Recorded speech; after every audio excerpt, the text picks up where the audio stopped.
में एक योगी बन सकता है। हर व्यक्ति अपने आप में एक योगी बन सकता है। अपने कर्मों से मैं भी भूखा ना रहूं, साधु ना भूखा जाए। हमारे यहाँ कोई ड्रेस कोड पॉलिटिक्स में नहीं है। सफेद पोशाक पहने हुए तो तो गांधी इसीलिए टोपी पहन लिया और तो ठीक है, पहने उसके अनुरूप आचरण भी करे ना।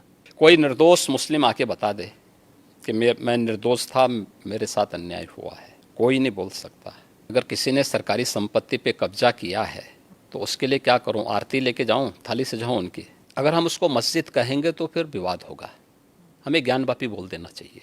मुझे लगता है कि भगवान ने जिसको दृष्टि दी है वो देखे ना। त्रिशूल मस्जिद के अंदर क्या कर रहा है? बोलने से और भाषण करने से सामाजिक न्याय आ जाएगा? परिवारवाद, जातिवाद, यही सामाजिक न्याय है। किसने रोका था यूपीए को? किसने रोका था यूपी में समाजवादी पार्टी को? किसने रोका था वेस्ट बंगाल में इतने दिनों से टीएमसी की गवर्नमेंट है? किसने रोका है वहां पे? क्यों वहां माताएं रो रही हैं? भारत के अंदर ये लोग अल्पसंख्यक के नाम पर अपने लिए विशेष अधिकार की मांग करते हैं। प्रश्न है कि ये वीडियो बनाने के बाद 2 महीने तक क्यों इसको सुरक्षित करके रखा गया था और फिर संसद के एक दिन पहले क्यों जारी हुआ? दोस्तों को कांटा बोलने वाला व्यक्ति कभी उसके ऊपर पुष्प की वर्षा नहीं होती है। आज जो पाकिस्तान में हो रहा है उसके कर्मों का फल है ये। Nation first. अगर देश में किसी को रहना है तो उसको राष्ट्र को सर्वोपरि मानना होगा, अपने मत और मजहब को नहीं।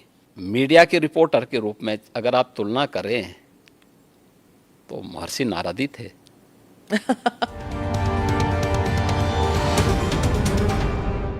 Namaste, Jai Hind. Welcome to another edition of ANI Podcast with Smita Prakash.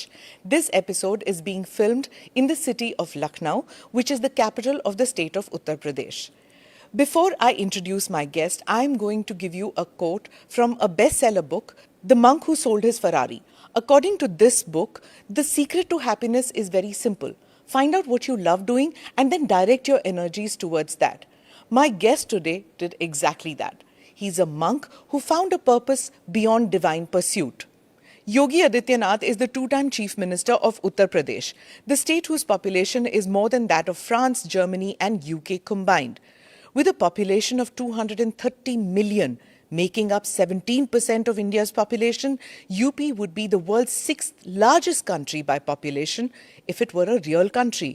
A state that was considered a state that sent who constitute 19% of the population of Uttar Pradesh. For those viewers not familiar with Yogi Adityanath, Yogi Adityanath, आपके राजनीतिक जीवन के बारे में मैं podcast के दूसरे हिस्से में बात करूंगी। पहले मैं जानना चाहूंगी कि आप धर्म योगी कब, कैसे, क्यों बने? क्योंकि इतनी छोटे से उम्र में आप में ये त्याग की भावना क्यों जागी? आप साइंस के स्टूडेंट थे, तो साइंस और धर्म ये कैसे मिलाप हुआ? देखिए, सबसे पहले हम लोगों को धर्म समझना पड़ेगा। भारत की परंपरा को अगर हम जानना चाहेंगे तो भारत ने केवल उपासना विधि को धर्म नहीं माना है। कर्तव्य और सदाचार को धर्म को का एक रूप माना है और धर्म को उससे जोड़ करके देखा है। धर्म एक व्यवस्था है, एक वे ऑफ लाइफ है, जिसको आप एक जीवन पद्धति कह सकते हैं। वो जीने की एक कला है। विज्ञान उसके उन्नयन का एक माध्यम है। अध्यात्म उसकी चरम स्थिति, यानी साइंस उसका एक बहुत छोटा सा पार्ट है। हम जब भौतिक दृष्टि से देखते हैं तो साइंस का एक अन्वेषण होता है, एक एक्सपेरिमेंट हो जाता है। लेकिन जब चेतना का विस्तार हम करेंगे तो चेतना का वह विस्तार अध्यात्म की एक नई ऊंचाइयों तक पहुंचाएगा, जहां पे व्यक्ति किसी कार्य का केवल सृष्टा ही नहीं बनेगा बल्कि उसका दृष्टा भी बन सकता है। और यही वैदिक ऋषियों ने किया था। जी।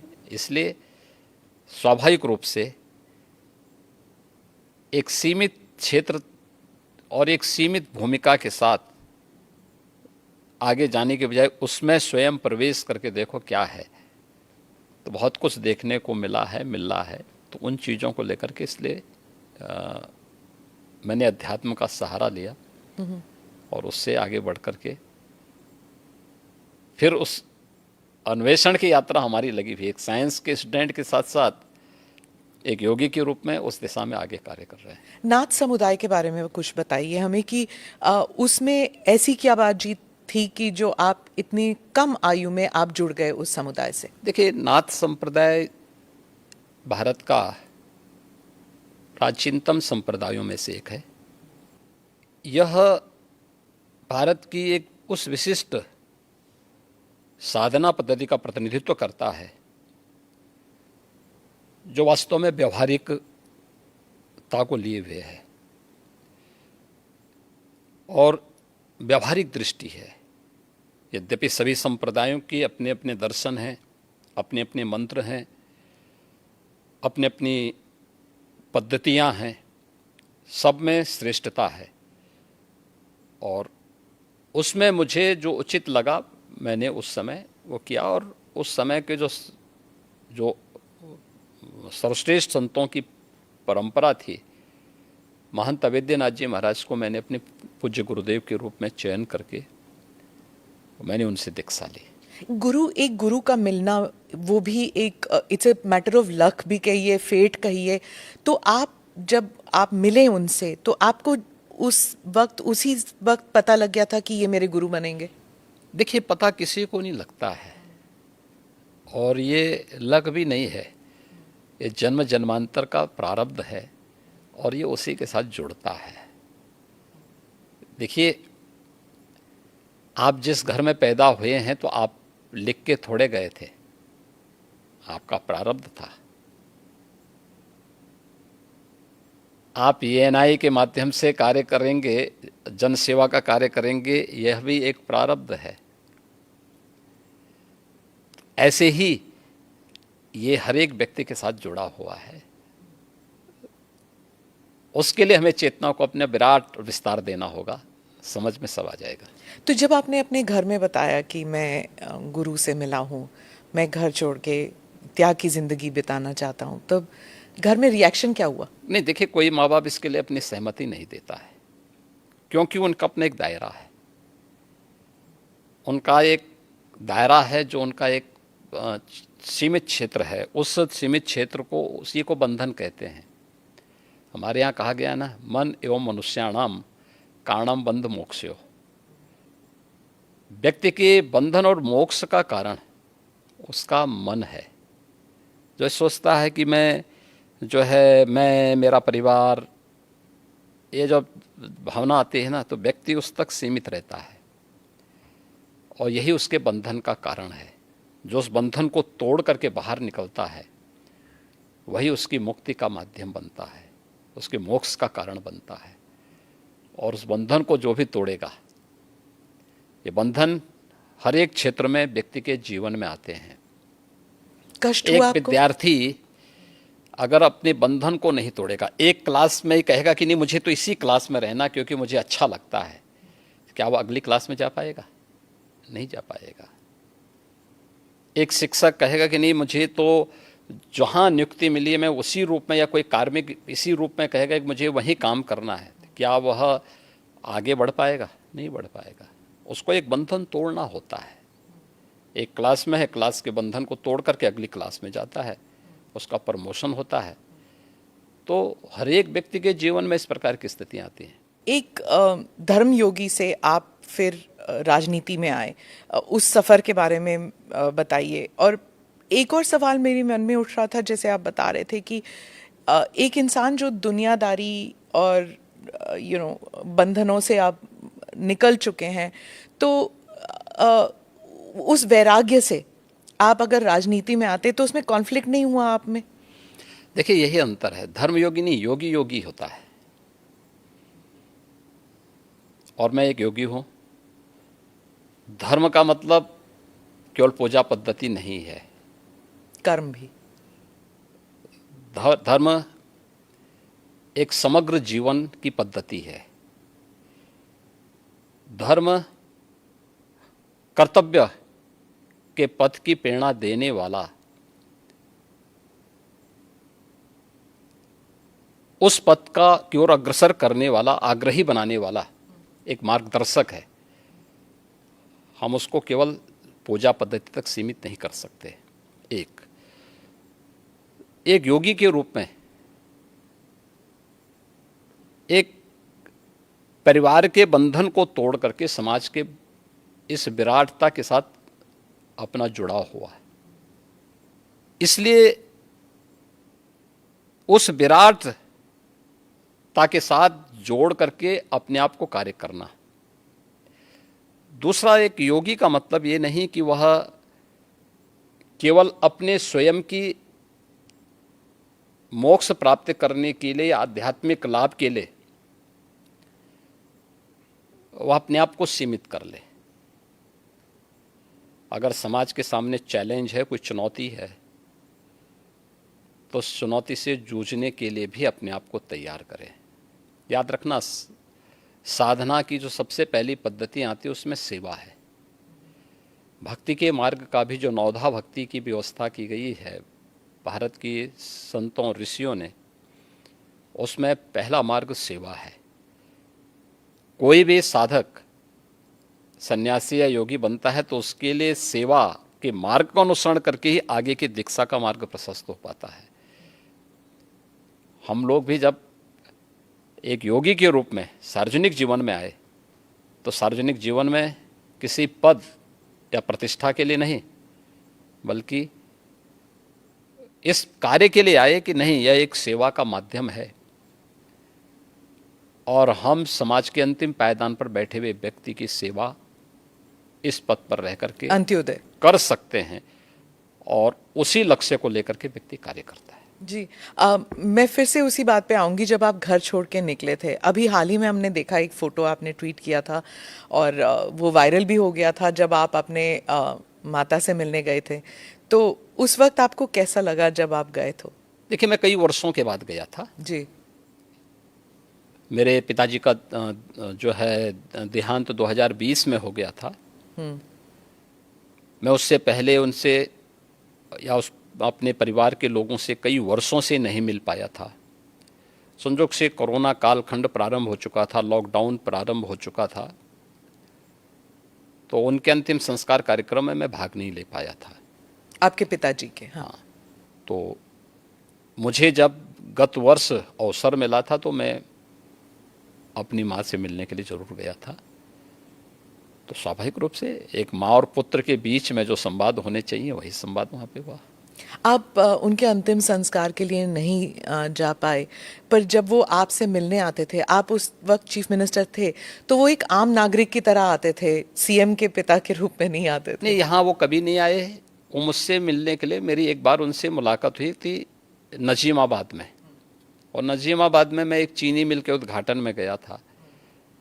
तो भाषण करते हुए मैंने देखा सामने जो है कोई बैठा है, तो मैं पहचान गया उनको। मैंने कहा ये तो मेरे पिताजी हैं लगता है। वो सभा के बीच में बैठे हुए थे। तो फिर मैंने सभा समाप्त होने के बाद अपने साथ के कुछ लोगों से कहा, मैंने कहा देखो यार, वो आए हैं तो उनको बुलाओ, थोड़ा मुलाकात करते हैं। तो तब मेरी मुलाकात हुई थी। जी। आपकी छोटी बहन जो है, उन्होंने एक इंटरव्यू में कहा था कि 30 साल उन्होंने आपको राखी नहीं बांधी। 2022 में एक इंटरव्यू में उन्होंने कहा कि कई वर्ष पहले जब उन्हें पता लगा कि आप घर छोड़ के आप योगी बनने के लिए निकले हैं, तो उन्होंने कहा कि वो भिक्षा मांगने वाले संतों में आपको ढूंढ रही थी और मिले नहीं आप उन्हें। बहुत मुश्किल हुआ होगा ना उन्हें? देखिए, इस सबके जीवन में आता है, लेकिन मुझे लगता है कि इन चीज़ों को हमें जो है केवल अपने स्वयं के स्मरण के लिए रखना चाहिए, और स्वाभाविक रूप से सबके जीवन में आता है। कई वर्षों के बाद जो है इस चीज़ें चलती रहती हैं। मुझे लगता है यही जीवन है। मैं एक इंटरव्यू का एक्सर्प्ट पढ़ना चाहती हूँ सर, क्योंकि ये हिंदी अखबार में छपा था और हमारे कई दर्शक हैं जो इंडिया से बाहर रहते हैं, वो शायद उन्होंने पढ़ा नहीं होगा। ये पढ़ के मुझे बहुत कठिन लगा जब मैंने पढ़ा, तो कि कैसे महसूस कर रही होंगी वो। उन्होंने, मैं पढ़ के सुनाती हूँ, उन्होंने कहा, योगी के मुख्यमंत्री बनने के बाद कई लोग कहते थे कि आपको शर्म नहीं आती, आप मुख्यमंत्री की बहन हैं और बहन होकर आप चाय की दुकान चलाती हैं, इन हालतों में रहती हैं। मैं उनको एक ही बात कहूँगी, मैं गरीब हूँ, ये मेरा नसीब है। शर्म तब आनी चाहिए जब आप कोई गंदा काम कर रहे हों, किसी के हक का छीन कर खा रहे हों। मैं तो मेहनत करके अपनी गुजर बसर करती हूँ। हाँ, ठीक बात है। मैं इसलिए पूछ रही हूँ सर, क्योंकि आमतौर पर लोग समझते हैं ना कि चीफ मिनिस्टर हो या फिर सांसद हो, विधायक हो, इनके इर्द गिर्द लोग जो हैं इतने धनी हो जाते हैं और फिर सार्वजनिक जीवन में इसलिए आते हैं कि जो धन कमा चुके हैं उसे प्रोटेक्शन के लिए। और एक ये इंटरव्यू है आपकी बहन का। देखिए, व्यक्ति को कभी भी धन और वैभव संतुष्टि नहीं दे सकती है, और मुझे लगता है कि सबसे बड़ा योगी वह है जो स्वयं की मेहनत से संतुष्ट है, स्वयं के परिश्रम से संतुष्ट है। दूसरों की मेहनत से कुछ प्राप्त करना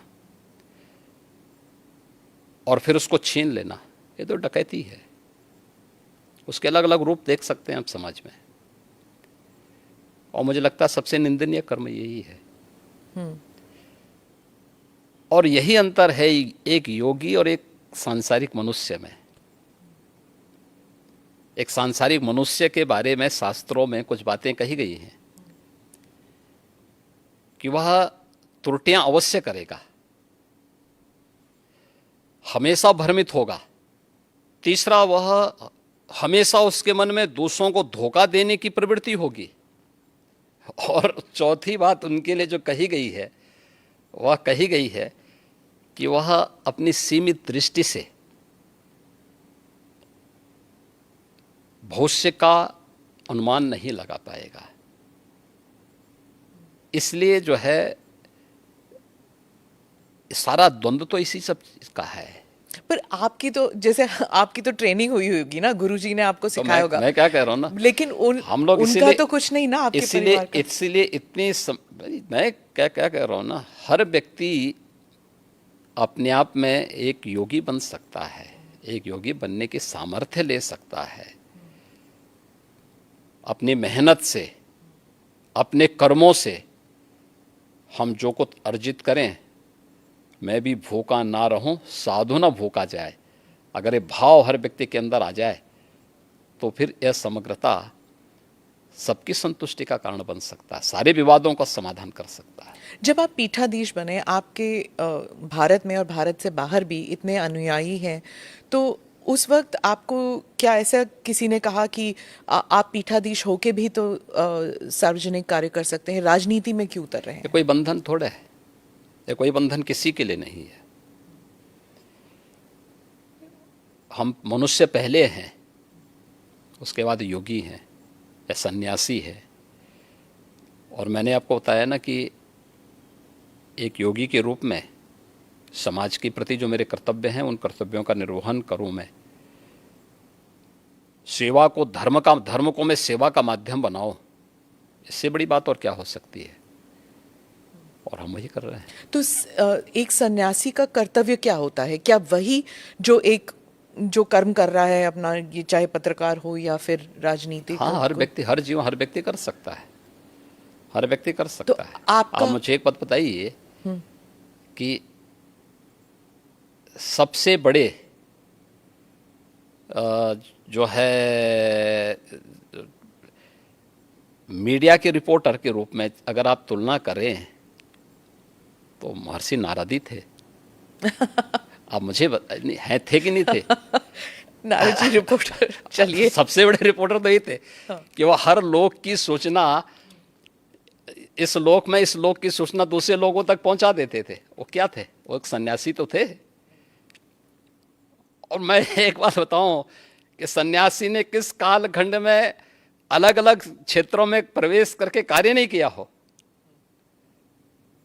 मैंने तो पत्रकारिता का उदाहरण आपके सामने दे दिया है, और भी उदाहरण हैं, बहुत सारे ऐसे उदाहरण हैं। तो अब इसको आप कैसे कह सकते हैं, कैसे कह सकते हैं कि नहीं हुए? धर्म के बारे में आप कह रहे थे कि it's a way of life, सिर्फ पूजा पाठ के साथ ना जोड़ा जाए, उसे अलग भी देखना चाहिए।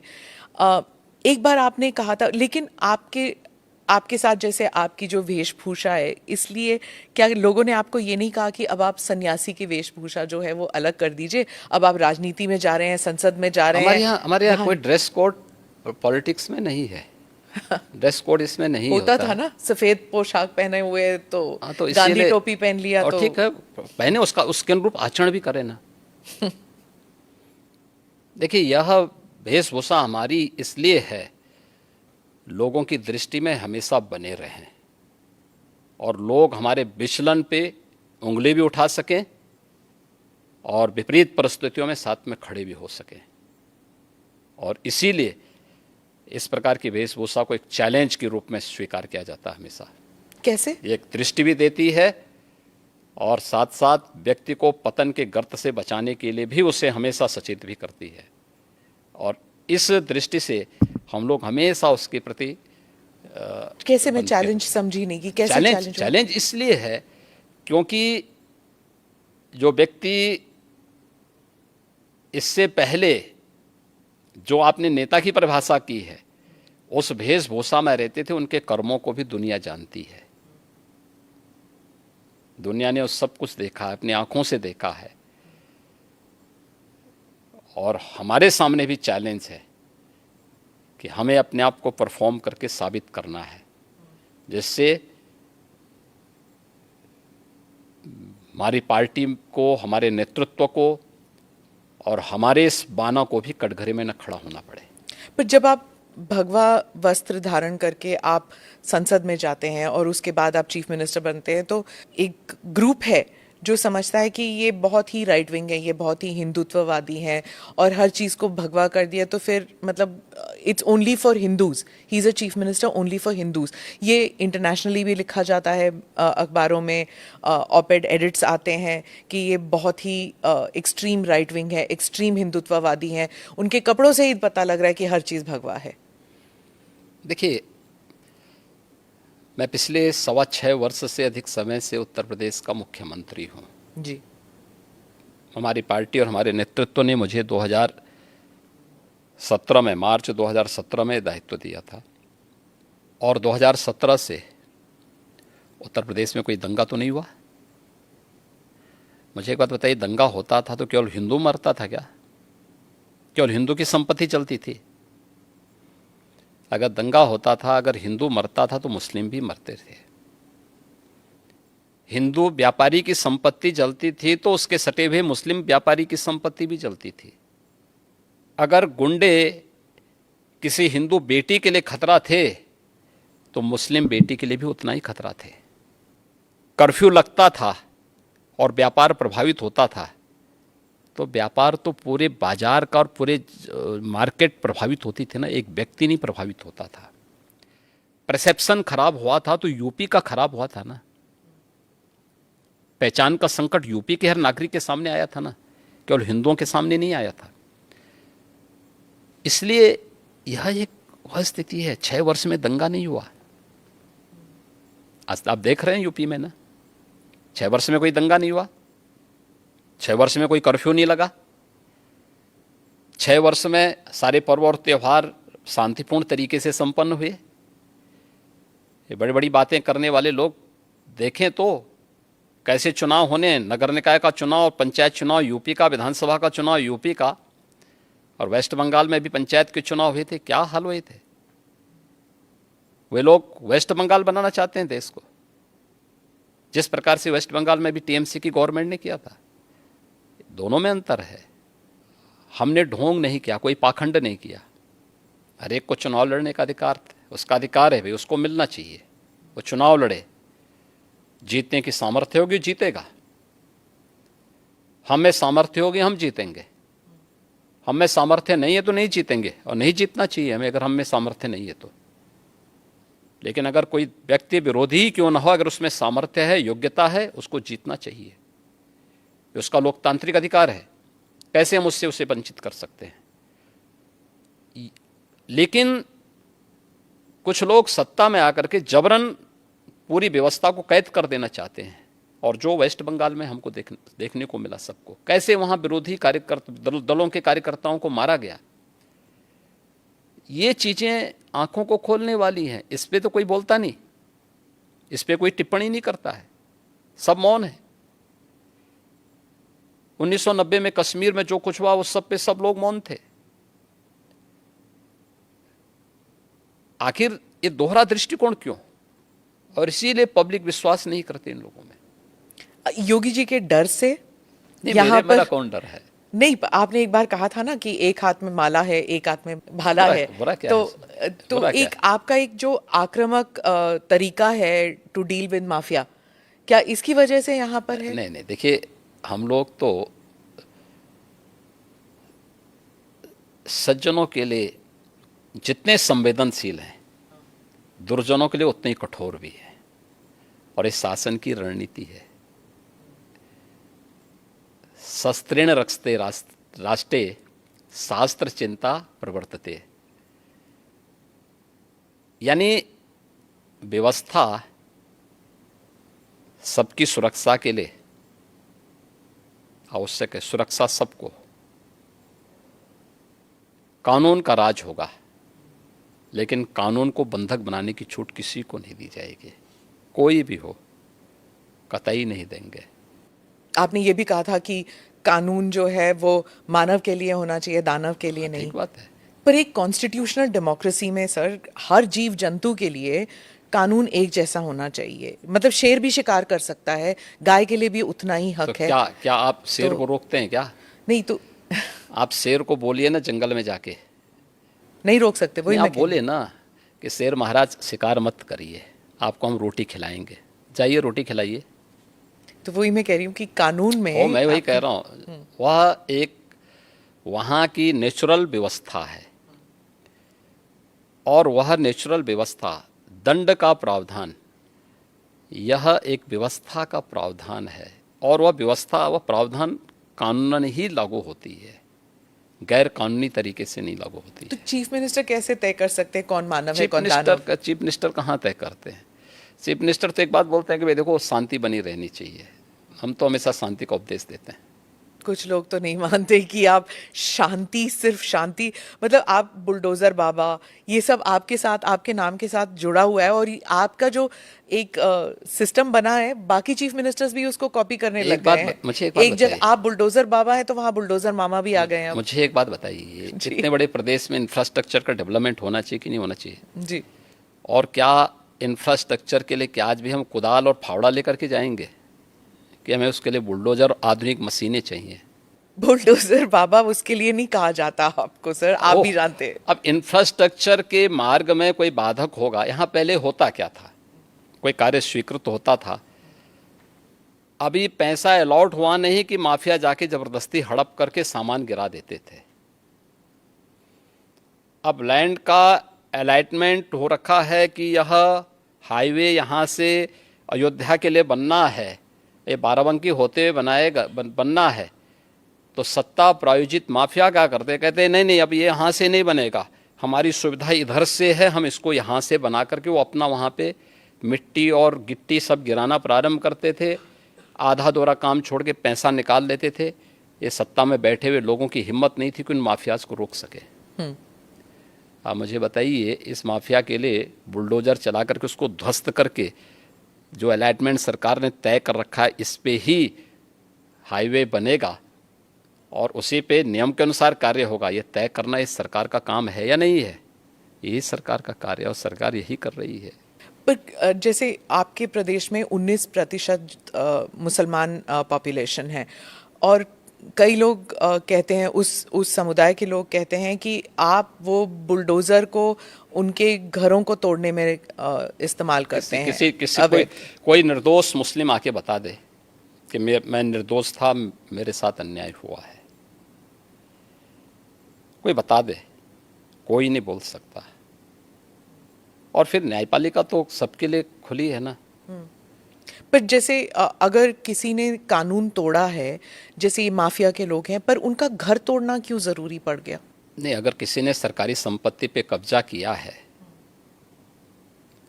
तो उसके लिए क्या करूं? आरती लेके जाऊं, थाली सजाऊं उनकी, जो अब तक होता था? उत्तर प्रदेश की जनता क्या चाहती है?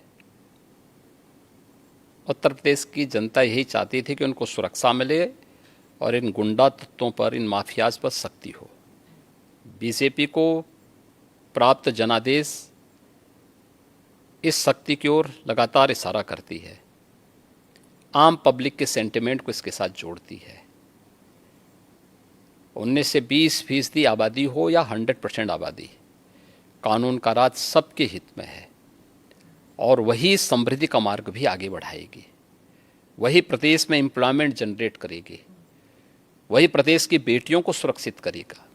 और यही उत्तर प्रदेश के अंदर किया गया है। आपने विधानसभा में कहा कि हम माफिया को मिट्टी में मिला देंगे, तो जब ऐसे, वो उमेश पाल मर्डर के केस में हुआ था शायद, तो जब ऐसे होता है तो सोशल मीडिया में फैल जाता है, चलो जी अब गाड़ी उलटने वाली है, योगी जी को बुलाओ। जब अमृतपाल भी भाग गया था तो कहते योगी जी के, अगर योगी जी के राज में होता तो ये तो कभी ना होता, वो तो गाड़ी उलट ही देते। देखिए, कानून का राज हर हाल में होना चाहिए और सुरक्षा की गारंटी हर व्यक्ति को मिलनी चाहिए। सरेआम एक अधिवक्ता की कोई हत्या कर दे, ये स्वीकार्य नहीं हो सकता है। और जो लोग इन माफियाज को संरक्षण करते थे, तो उनको विधानसभा में यही संदेश दिया गया था कि माफिया को बहुत संरक्षण दे हो, ये माफिया मिट्टी में मिल जाएंगे, चिंता मत करो। आप रिग्रेट नहीं करते हैं ये आपने जो कहा? नहीं, काहे, किस बात के लिए? कुछ भी गलत नहीं था। यही तो आपका जो ये आक्रामक एक स्टाइल है, उस स्टाइल को बहुत से लोग कॉपी करने लग गए हैं, या उस स्टाइल को लेकर एक योगी स्टाइल बन गया है कि देखिए, हाँ, कोई स्टाइल नहीं है। सब हो देखिए, गया हम है, लोग, आप मना नहीं करें। हम लोग तो एक सामान्य उसके तहत काम करते हैं। देखिए, जो समाज के अनुकूल है, एक सामान्य नागरिक के अनुकूल है, प्रदेश के अनुकूल है, हम वही करेंगे। विधानसभा में आपके और अखिलेश जी के बीच में जैसे जब स्पीचेस चलती हैं, आप कुछ कह देते हैं, फिर वो वापस कुछ कहते हैं, फिर आक्रमण, आप जैसे कोई इंडिया पाकिस्तान मैच चल रहा हो वैसे चलता है आपका। देखिए, कोई इंडिया पाकिस्तान नहीं है, ये हिंदुस्तान है। ये पाकिस्तान तो दलिद्रता की नई पराकाष्ठा को प्राप्त कर रहा है और उत्तर प्रदेश देश का सबसे समृद्ध राज्य है।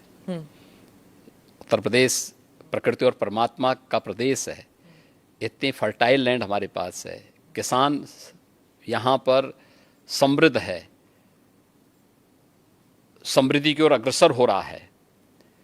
इसलिए उत्तर प्रदेश के किसी भी पक्ष को, चाहे वह सत्ता पक्ष हो या विपक्ष हो, पाकिस्तान से उसकी तुलना नहीं होनी चाहिए। इंडिया के बारे में आप क्या कहते हैं? INDIA जो विपक्ष का देखिए, बना है। वह इंडिया नहीं बोलना चाहिए। I.N.D.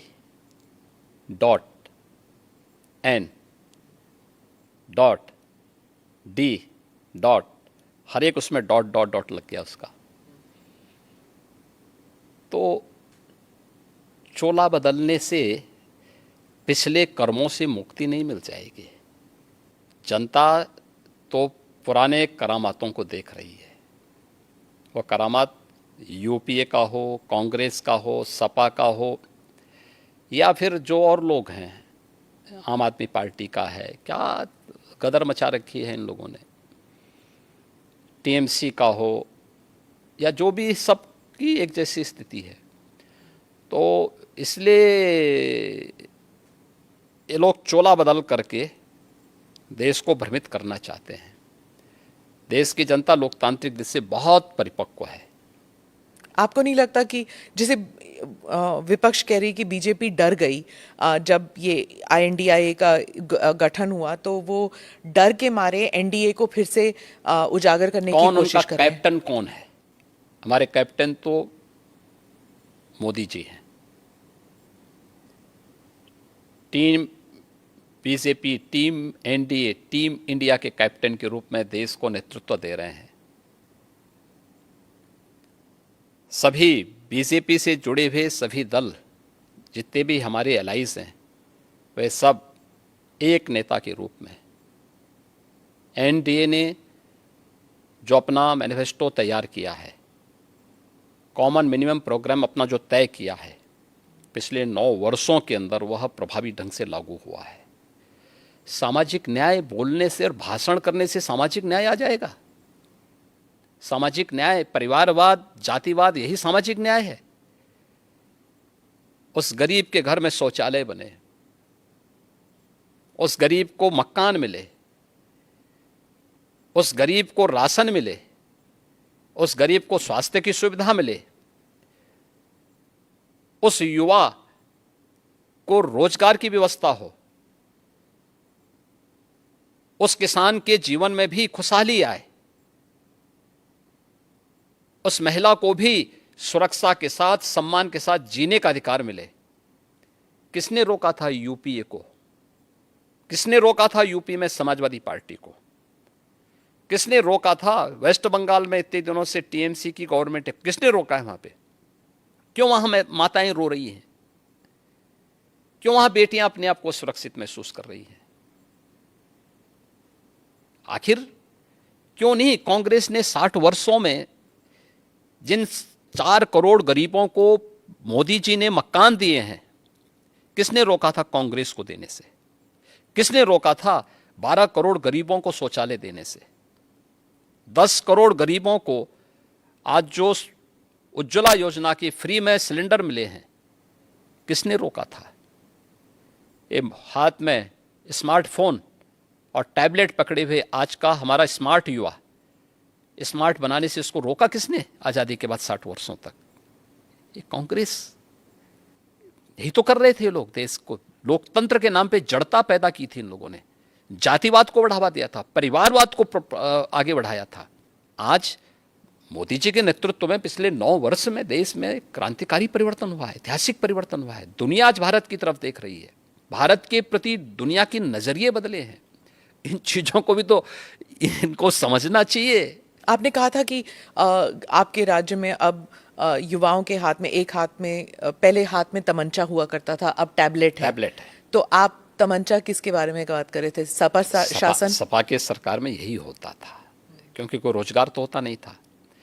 नौकरियां निकली तो सत्ता से जुड़े हुए दलाल बैग लेकर के प्रदेश में घूमने निकल जाते थे वसूली में। सबकी पर्चियां जाती थीं, फिर उसी के हिसाब से नियुक्तियां होती थी, फिर न्यायालय उसमें रोक लगाती थी। उत्तर प्रदेश में जब 2017 में भारतीय जनता पार्टी की सरकार बनी थी, उत्तर प्रदेश का पुलिस बल देश का सबसे बड़ा पुलिस बल है, और इस पुलिस बल में 1.5 लाख पुलिस कार्मिकों की जगह खाली थी। अनुमान करिए कैसे चलता रहा होगा ये प्रदेश। मैंने मार्च 17 में पूछा, मैंने कहा भी ये जो है इतने पद खाली पड़े हुए हैं तो भर्ती के लिए क्या हुआ? कहा साहब कोर्ट की रोक है। कोर्ट की रोक क्यों है? फिर न्यायालय ने कोई कारण से रोका होगा ना। तो फिर बताया गया कि साहब जो है प्रक्रिया गलत थी। मैंने कहा गलत क्या थी बताओ मुझे। जब भर्ती बोर्ड को मैंने बुलाया, उन्होंने कहा साहब इसमें लीकेजेज की संभावनाएं थी। तो मैंने कहा न्यायालय ने ठीक तो किया था। हमने यूपी पुलिस में पिछले 5 वर्ष में 1,65,000 पुलिस की भर्ती की प्रक्रिया को बिना किसी रुकावट के पूरी की है। वे सभी नौजवान, जिसमें 20% महिला पुलिस कार्मिक भी हैं। ये केवल उसी में नहीं, शिक्षकों की भर्ती में भी। आप सोचिए, बेसिक शिक्षा में 1.5 लाख पद खाली थे। हमने उस प्रक्रिया को 1,64,000 से अधिक भर्ती शिक्षकों की भी पूरी की है। बेसिक और सेकेंडरी एजुकेशन की बात कर रहा हूं मैं। हायर एजुकेशन और टेक्निकल एजुकेशन की या मेडिकल एजुकेशन की भी मैंने चर्चा नहीं की, ये भर्ती अलग है। और ये सभी प्रक्रियाएं पूरी पारदर्शी तरीके के साथ, पूरी शुचिता के पूर्ण तरीके से संपन्न हुई हैं। तो महिला सुरक्षा की बात आप कर रहे थे, तो ऐसे भी होता था उत्तर प्रदेश में, मैंने खुद कवर किया है कि अगर कोई पीड़िता दलित थी तो वो पुलिस स्टेशन में जाके अपना एफआईआर नहीं दर्ज कर सकती थी क्योंकि वहाँ पर कोई यादव एसएचओ था। ये सब उत्तर प्रदेश में बहुत बहुत मान्यता रखते क्योंकि गांव-गांव में ये जातिवाद जो है वो इतना हावी लेकिन था। आज ऐसा नहीं है। आज देखिए, हमने यूपी में मिशन शक्ति का एक अभियान चलाया है। आप आश्चर्य करेंगे कि हमारे पास जब 17 में हम आए थे तो मात्र 10,000 महिला पुलिस अधिकारी और कर्मचारी थे। कुल कार्मिकों की संख्या हमारे पास 10,000 थी। आज हमारे पास यह संख्या 40,000 है। और हमने एक मानसिकता भी थी कि उन महिला कार्मिकों को फिर ड्यूटी नहीं दी जाती थी, क्योंकि यूपी के अंदर ऐसा माहौल था, लोग इतने भयभीत थे, कहते थे कि आप महिला पुलिसकर्मी, महिला पुलिस अधिकारी फील्ड में जाकर के क्या अपराधियों को फेस कर पाएंगे। उन्हीं की सुरक्षा के मैं वही कह रहा हूँ, ये भी भाव था। तो मुझे जब इस प्रतिवेदन मिले कि हम भी फील्ड में, महिला कार्मिकों ने मुझे इस बात को कहा कि हम भी फील्ड में ड्यूटी करना चाहते हैं, मैंने कहा एकदम इनको ड्यूटी मिलनी चाहिए। तो फिर ये हुआ कि कैसे इसको किया जा सकता। हमने एक मिशन शक्ति का एक अभियान प्रारंभ किया। ये अभियान चल रहा है और इसमें सफलतापूर्वक चल रहा है, जिसमें मैंने हर महिला कांस्टेबल को महिला बीट अधिकारी के रूप में नामित किया है। और उनकी जिम्मेदारी है 57,000 से अधिक ग्राम पंचायतें यूपी में इस समय, लगभग 58,000 हैं, कुछ नगर निकाय में आए हैं, 57,700 के ऊपर अभी भी हमारे पास ग्राम पंचायतें हैं। वे सप्ताह में एक दिन ग्राम पंचायत में जाकर के गांव की सभी महिलाओं के साथ महिला सुरक्षा पे चर्चा करेंगे। आंतरिक या बाह्य कहीं सुरक्षा में कोई सेंध लगाने वाला है तो महिला कांस्टेबल को बताएंगे। और उन सबको पिंक स्कूटर हमने उपलब्ध करवाए हैं, महिला कार्मिक, जो कुछ को करा दिया गया, कुछ को कराया जा रहा है। ऐसे शहरी क्षेत्र में भी, और ये हर सप्ताह उनकी जिम्मेदारी है जाकर के देखना। आज आप देख रहे होंगे महिला यहाँ की बेटियां आज पढ़ने के लिए बाहर हॉस्टल में नहीं रहती, आज यूपी में ही अपने कॉलेज में एडमिशन कराती हैं, घर से जाती हैं, अपने माँ बाप के साए में रह करके पढ़ाई कर रही हैं। आज उनके सामने कोई भय नहीं। और अगर किसी ने महिला सुरक्षा में सेंध लगाने का प्रयास किया तो कठोरतापूर्वक वे बेटियां स्वयं निपट लेती हैं फिर उनसे। ये माहौल हमें पैदा करना पड़ेगा। ये जो INDI ग्रुपिंग बनी है, ये महिला सुरक्षा 2024 तक महिला सुरक्षा को एक बहुत बड़ा इशू बनाएगी, क्योंकि मणिपुर में जो गैंग रेप का जो मसला हुआ था उसको लेकर कहेगी कि मोदी सरकार बेटी बचाओ बेटी पढ़ाओ जरूर कहती है, लेकिन महिला सुरक्षित नहीं है, और मणिपुर का किस्सा उठाएगी। तो तब आप बैकफुट पे तो चले गए ना, क्योंकि कैसे एक्सप्लेन कर सकेंगे। देखिए, एक बात हम सबको समझनी होगी, भारत की लोकतांत्रिक व्यवस्था में हर संवैधानिक संस्था की अपनी लक्ष्मण रेखा है, और जब भी उसका अतिक्रमण होगा तो दुर्भाग्य से इस प्रकार की स्थितियां बनती हैं।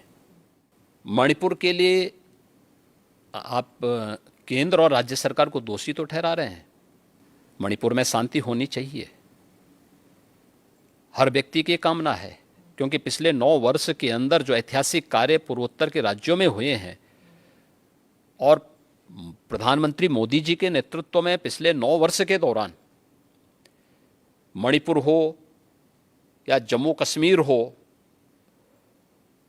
जिस प्रकार से शांति बहाली वहाँ हुई और राष्ट्र की मुख्य धारा से क्षेत्र जुड़े हैं, ऐतिहासिक है। आज़ादी के बाद पहली बार अरुणाचल, नागालैंड, मिजोरम, मेघालय, मणिपुर, त्रिपुरा, असम, ये सभी मुख्य धारा के साथ जुड़कर के विकास की प्रक्रिया के साथ तेजी के साथ आगे बढ़े थे।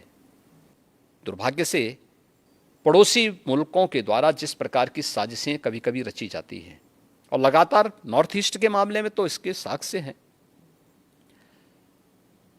कहीं ना कहीं जब किसी स्तर पर अनावश्यक लक्ष्मण रेखा का अतिक्रमण करके कार्यपालिका के कार्य में जब कोई संवैधानिक मशीनरी अनावश्यक रूप से हस्तक्षेप करेगी, जो काम संसद का है, जो काम कार्यपालिका का है, उसमें हस्तक्षेप होगा तो इस प्रकार की दुर्भाग्यपूर्ण स्थिति बनती है। आप विश्वास करिए, मणिपुर में फिर से शांति बहाली होगी और वहां पर बीजेपी की गवर्नमेंट जिस विकास की प्रक्रिया को आगे बढ़ा रही थी, प्रक्रिया आगे बढ़ेगी, तेजी के साथ आगे बढ़ेगी। पूर्व सेनाध्यक्ष कांग्रेस हो या यूपीए हो या INDIA जो ग्रुप है, ये जो dot dot dot dot group है, यह ग्रुप अपने यहां देखे ना, बेटी मणिपुर की हो या राजस्थान की, यूपी हो या बिहार या वेस्ट बंगाल, हर बेटी को सुरक्षा मिलनी चाहिए, हर नागरिक को सुरक्षा मिलनी चाहिए और ये किसी भी सरकार की सर्वोच्च प्राथमिकता होनी चाहिए।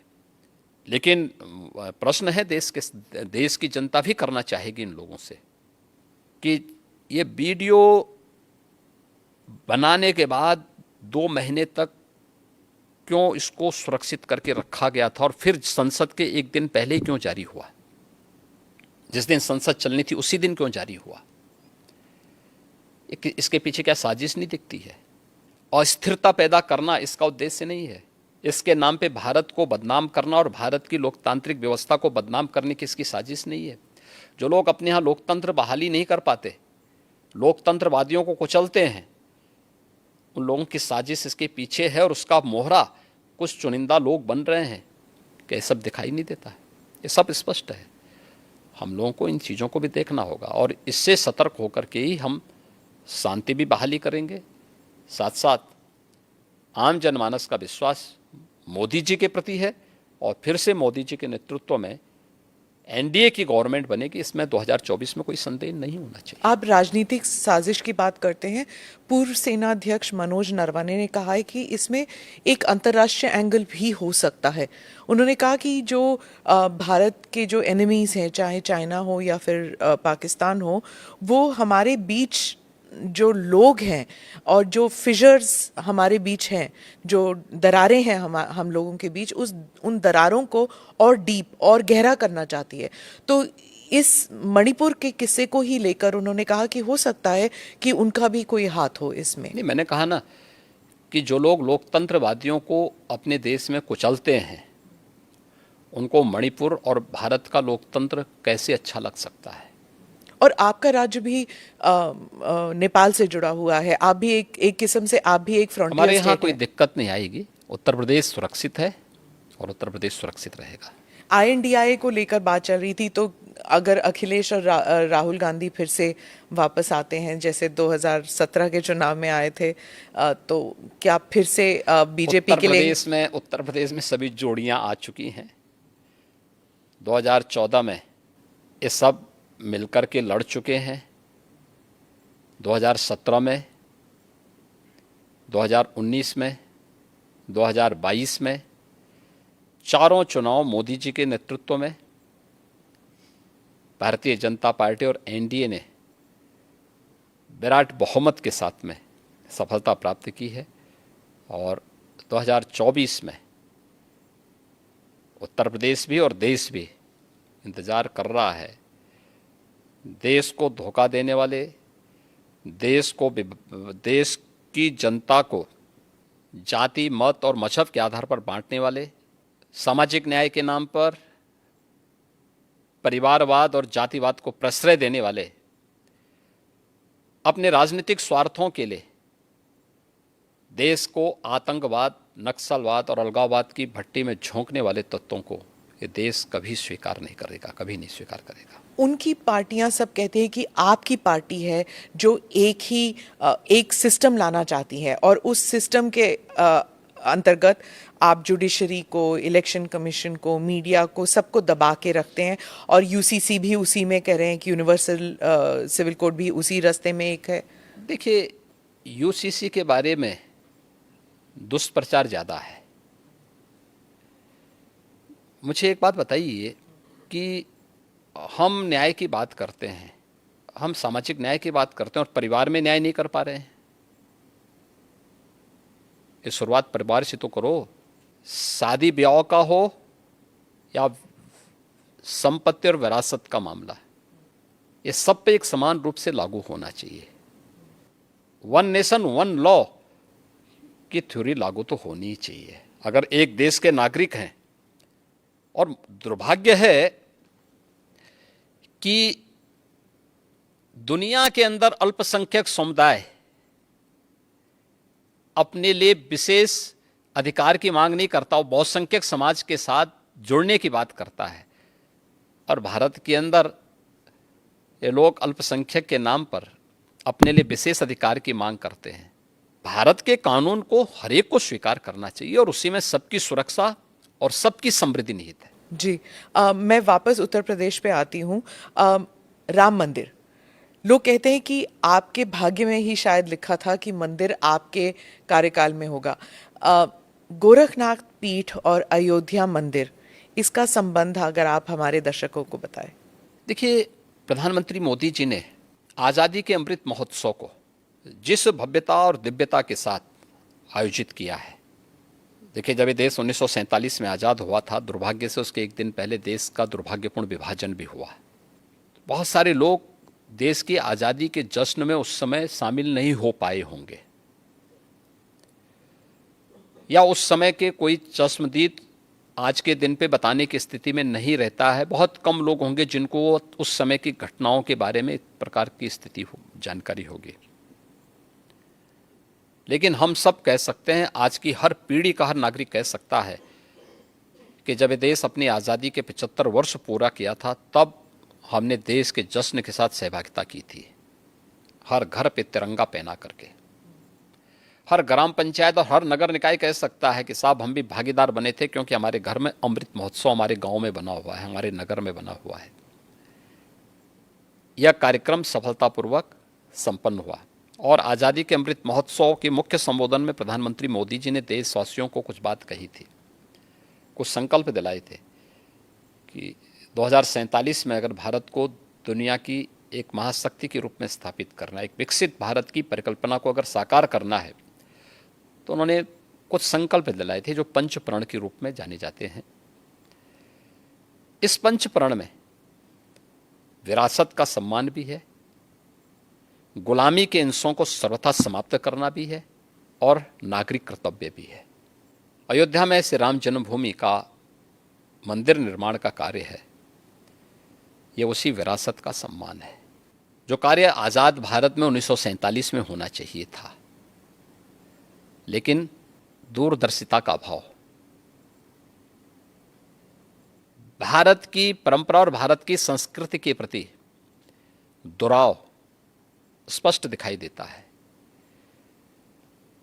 अन्यथा यह विवाद 1947 में सुलझ सकता था, 1949 में सुलझ सकता था, इसके बाद भी सुलझ सकता था, कभी सुलझने नहीं दिया गया। आखिर यह आज कैसे सुलझ गया? कोई विवाद तो नहीं हुआ, बड़ी बड़ी दावे लोग करते थे, कुछ भी तो नहीं हुआ, शांति बनी हुई है उत्तर प्रदेश में तो। और ये मेरा सौभाग्य है कि जब एक और प्रधानमंत्री मोदी जी के नेतृत्व में, उनके मार्गदर्शन में अयोध्या में भगवान राम का भव्य मंदिर का निर्माण कार्य श्री राम जन्मभूमि तीर्थ क्षेत्र ट्रस्ट के द्वारा संपन्न किया जा रहा है, बनाया जा रहा है और देश भर से सहयोग मिल रहा है, तो स्वाभाविक रूप से एक मुख्यमंत्री के साथ साथ एक भगवान राम के एक भक्त के रूप में भी 3 पीढ़ियों का प्रतिनिधित्व करने का मुझे अवसर मिल रहा है। 3 पीढ़ी कैसे? मेरे पूज्य दादा गुरु जो थे महंत दिग्विजय नाथ जी, 1949 में उस अभियान के हिस्से थे जब रामलला का प्रकटीकरण हुआ था और उस समय की कांग्रेस की सरकार जबरदस्ती रामलला को राम जन्मभूमि से हटाना चाहती थी। और फिर उसके बाद के आंदोलन का पूरा जो भी उस समय सपोर्ट था वह गोरखपीठ से उपलब्ध कराया गया था। उस समय जो केस दायर हुए थे उन सभी चीज़ों की उपलब्धता वहाँ से हुई थी।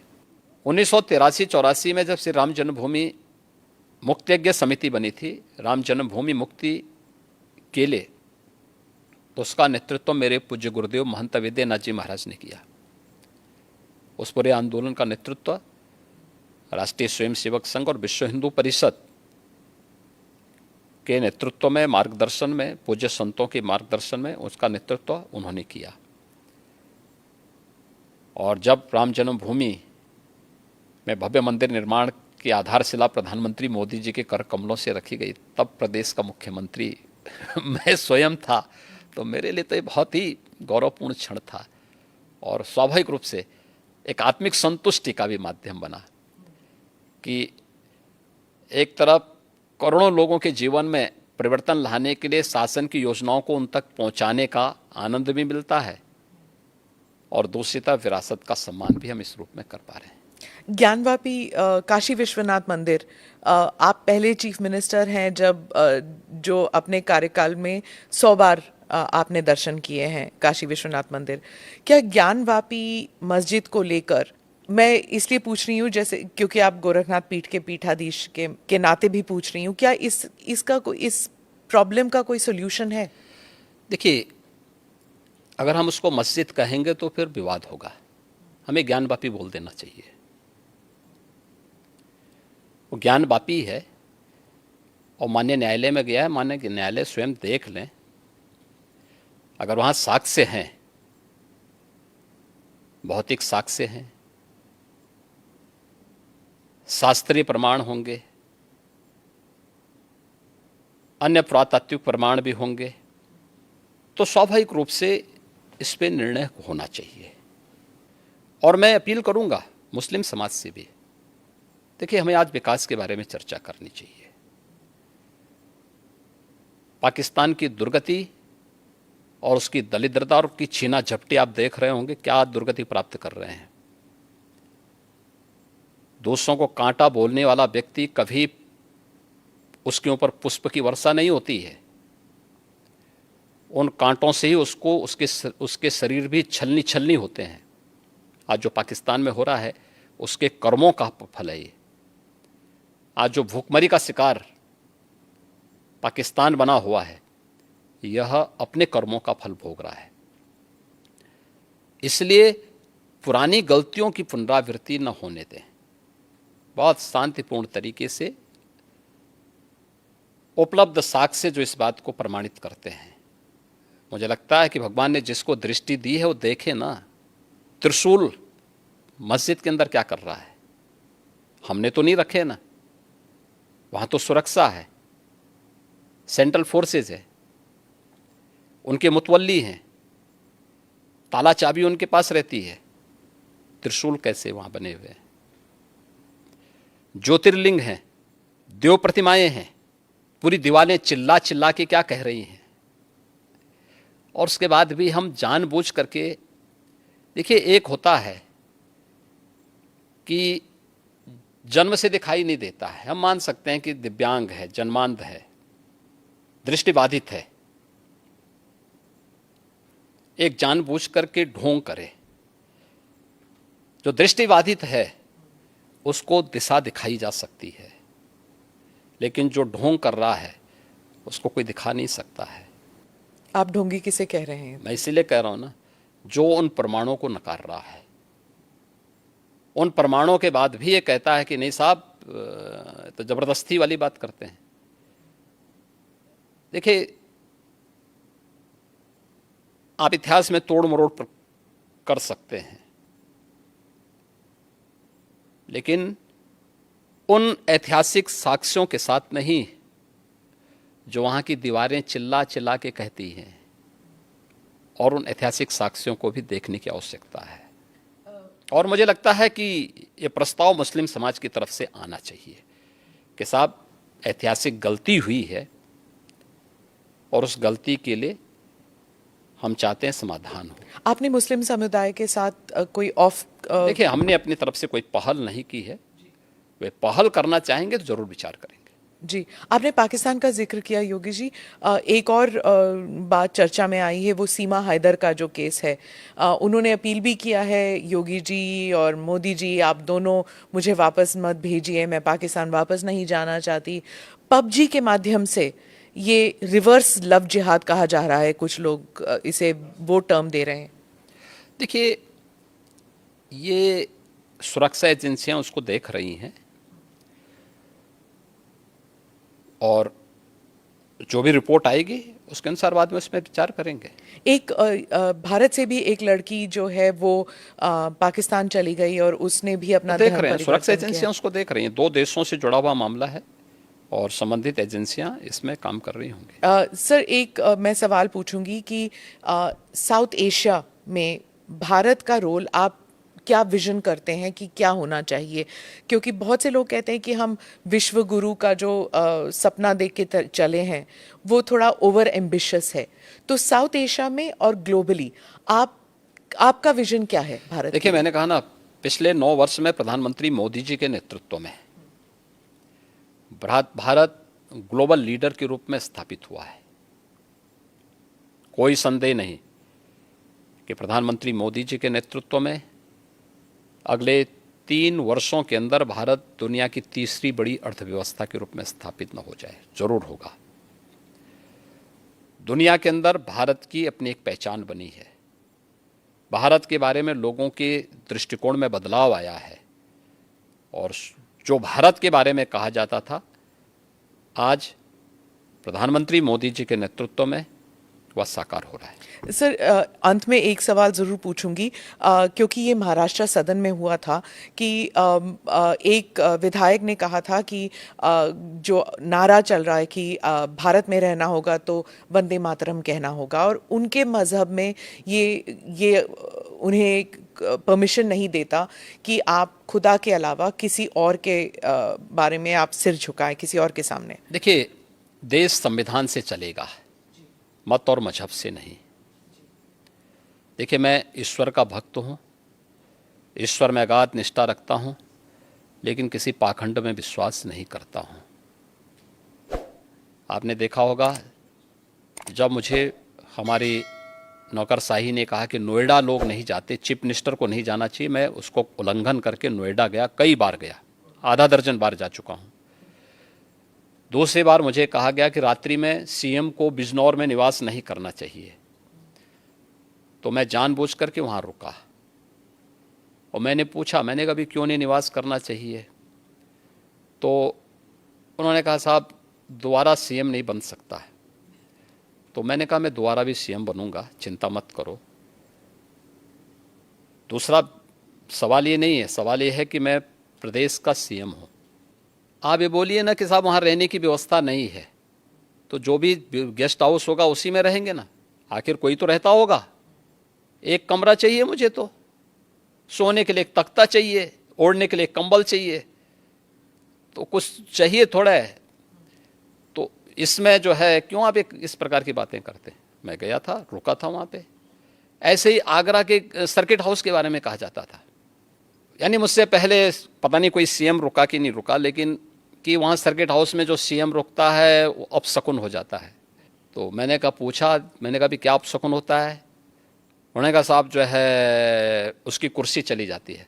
तो मैंने कहा जो कुर्सी कल जानी वो आज चली जाए, लेकिन मैं रात्रि को रुकूंगा यहीं। फिर किसी ने कहा साहब यहाँ पे प्रेत आत्माएं आता ही हैं, तो मैंने कहा कम से कम उनसे वार्ता करने का अवसर मिलेगा ना रात्रि में।